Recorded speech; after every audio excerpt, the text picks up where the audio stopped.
ایک دفعہ آپ سجدے میں گئے، فرض نماز، فرض،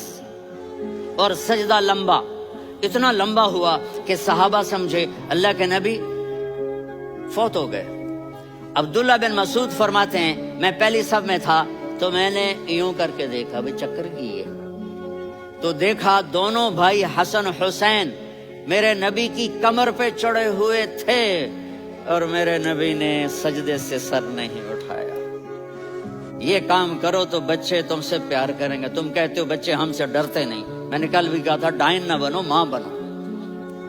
تھانے دار نہ بنو، باپ بنو۔ تو انہوں نے ایسے ہاتھ آگے کیا کہ میں بچوں کو نیچے اتاروں، تو مجھے دیکھنا، آپ نے یہاں سے ایسے سجدہ ہوتا ہے نا، تو آپ نے ادھر یا ادھر سے دیکھا کہ ایک ہاتھ آگے آ رہا ہے میرے بچوں کو اتارنے کے لیے، تو آپ نے سجدے میں یوں کیا، یہ دیکھ رہے ہو، پیچھے ہٹ گئے۔ جب تک وہ خود نہیں اترے میرے نبی نے سجدے سے سر نہیں اٹھایا، اور جب نماز